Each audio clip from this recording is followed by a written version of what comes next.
Hello from Loch Lomond. The weather looked moody. Our plans were a bit chaotic, but the moment we arrived, everything slowed down. The glassy lake, the stillness of the hills, the soft sound of sheep in the distance, and the smell of pine and damp earth after rain. We found ourselves falling in love with the place through paddleboarding with friends, spotting Highland cows, and meeting the friendliest alpacas you'll ever see. Hey friends, we're Melvin and Melissa, two doctors based in the UK with a passion for wellness, culture, and adventure. In our last 5 videos of our Scotland road trip series, we explored the city of Edinburgh, the Perthshire woodlands, Fort William, the Isle of Skye, and Glencoe. Today, we're continuing our journey south to Loch Lomond. In this video series, we'll share our top 7 favourite experiences in and around Loch Lomond. Places you can explore whether you're here for a day trip, weekend escape, or a longer Highland adventure. We'll tell you stories behind the places, what to expect, and a few personal tips along the way. What if I told you that Scotland's largest loch isn't just a lake, but a doorway into the Scottish Highlands? It's the largest lake by surface area in the UK, and one of the most breathtaking as well. We've visited this lake many times, but one of our favourite moments was when we paddleboarded in Loch Lomond with our friends after hiking Ben Nevis.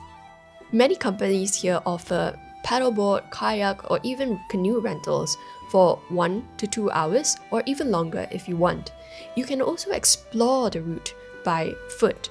The trails are flat and family-friendly, and they're perfect for a gentle walk with views of water shaded by ancient Scots pine. A quick tip is that there is parking along Balloch and Luss, though it can fill up quickly, especially on weekends and during the summertime. Have you ever met a cow with bangs and attitude? Welcome to the Highland herd. Really love how cute the Highland cows were, those shaggy, ginger-haired icons of Scotland, with their curved horn and windswept fringe. It kind of reminds me of Justin Bieber in his younger years. If you want to see these gentle giants, one of the best places to spot them is in the wild on Connick Hill. Connick Hill is one of the most accessible and rewarding hikes around Loch Lomond. The hike itself is about 1.5 miles long one way, and it takes about 1.5 to 2 hours round trip. It's a bit steep in parts, but it's really manageable, even for families or casual hikers. And the views at the top? Utterly breathtaking. You see Loch Lomond stretch out beneath you like a tapestry of water and light. But the real stars of the trail, at least for animal lovers, are the Highland cows. Locals call them hairy coos, and they're not just adorable, they're also part of the centuries-old Scottish breed adapted to thrive in rugged landscapes. Their thick double coat keeps them warm even in winter, and their calm nature makes them surprisingly photogenic. Although, don't get too close and always respect their space. With a camera in one hand and our closest friends by our side, we hiked this mountain together. Our pre-wedding photo shoot turned into an adventure we'll never forget, and to this day, Ben An holds a special place in our hearts. People call it the mountain in miniature, but don't let the name fool you. What it lacks in height, it makes up for in heart-stopping beauty. We begin the trail at the Ben An car park, and it leads you straight into a forest that smells of pine and rain. The path is short, steep and winding, passing trickling streams, moss-covered rocks, and tree roots that look like they've been there for centuries. You'll feel your breath quicken, but it's worth every step. The hike is about 2.3 miles round trip, with around 300 meters of elevation. A challenge, but manageable for most with basic fitness. At the summit, you're greeted by jagged rock and sky, and the kind of panorama that makes you feel very small in the best possible way. From here you can see Loch Katrine, Ben Venue, and the sweep of the Highlands beyond. There is a pay and display car park at the trailhead that costs £5 for the day, but try to arrive earlier in the morning to avoid the crowds. For us, Ben An isn't just another hike. It's where laughter echoed through the valleys, where we caught our breath not just from the climb, but from the beauty, and where we paused to dream about the life ahead. It was already dark when we pulled into Balloch.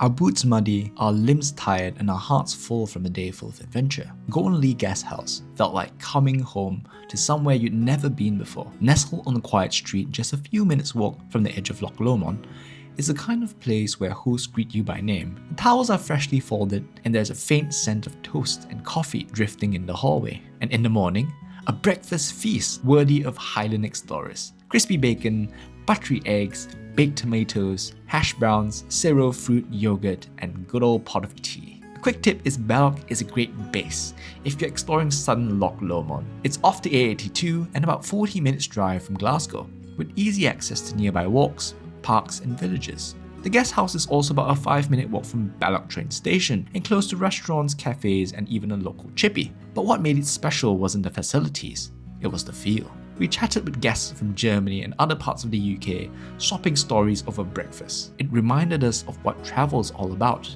Not just places, but people. And we'll link the place that we stayed in the description below. We weren't chasing peaks this time. After days of hiking trails and chasing waterfalls, we wanted something gentler. Just a stone's throw from Balloch Town Centre and the southern tip of Loch Lomond, Balloch Castle Country Park has a sweeping expanse of lawn, woodland corners and lochside benches. And it's steeped in history. At the heart of the park sits Balloch Castle, built in the early 19th century by John Buchanan of Ardagh, a Glasgow merchant. Though the castle itself isn't open to the public, it's currently under restoration. Its Gothic turrets and ivy-covered facade lend a sense of romance and a quiet grandeur to the landscape. Today, it's a haven for families, dog walkers, and travellers like us looking for a moment of stillness between adventures.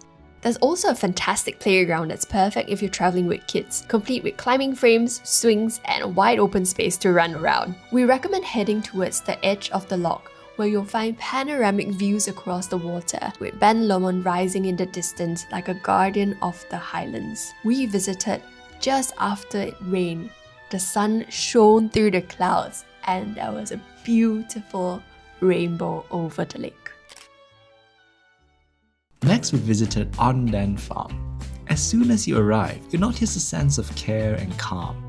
From the gravel paths lined with flowers, to the cozy farm shop brimming with homemade jams, artisan bread, Scottish cheese and fresh eggs. Outside, you'll find Highland cows, cheeky goats trying to nibble your fingers, fluffy alpacas, and even some curious hens pecking around. It's a perfect stop for families, animal lovers, or just anyone in need of a serotonin boost. Then there's also the tea room. Stepping inside feels like being wrapped in a warm blanket. Mismatched teacups, wooden beams, the smell of fresh scones wafting from the kitchen. We ordered afternoon tea, a tower of savouries, sweet treats and warm scones served with clotted cream and jam. Afternoon tea is popular and requires a reservation, especially on the weekends. You can also pop in for homemade soups, sandwiches, or just coffee and cake. Everything is made with seasonal, local produce. Also, don't miss the little gift barn, where you'll find locally made crafts, potteries, and candles. Perfect if you're hunting for souvenirs that are a little more meaningful than fridge magnets. Steam rising, hearts pounding. One brave step into ice-cold water. If there's one thing that will reset your soul and shock your system in the best way possible, it's a sauna and cold dip experience right on the edge of Loch Lomond. Tucked beside the pebbled shore in the picturesque village of Luss, we book a session with Hot Toddy Sauna, a mobile wood-fired sauna experience that blends Nordic tradition with the breathtaking beauty of the Scottish Highlands. The sauna itself is compact but beautifully crafted. We sit on cedar benches inside a barrel-shaped cabin, the heat slowly building, while views of the glistening loch peek through the foggy glass. Then comes the cold dip. You step out of the sauna, steaming, and walk barefoot across stones into the icy waters of Loch Lomond. The shock is immediate, but then, clarity. Your breath sharpens. The world feels still. We chose the river entry, which was quieter and more shaded, but you can also go straight into the loch. The contrast between fire and ice, heat and Highland chill, is as refreshing as it is addictive. As doctors, we love that regular sauna use has been associated with improved circulation, reduced inflammation, and even enhanced cardiovascular health. Cold exposure, on the other hand, can improve mood, reduce muscle soreness, and train your body's stress response. However, always check with your own doctor prior to experiencing this for yourself. The sessions are typically £10 per hour, and we'll link the details in the description below. From Highland cows to golden hills to hidden saunas by silver lochs, Loch Lomond isn't just a stop on the map. It's It's a full-body experience of Scotland's natural rhythm. Whether you're here for a weekend or a whole season, we hope you discover something that makes you feel alive. If you've enjoyed this video, do like and subscribe as we continue on our road trip through the Scottish Highlands. In the meantime, check out this video on the magical Isle of Skye. See you in the next adventure. Bye.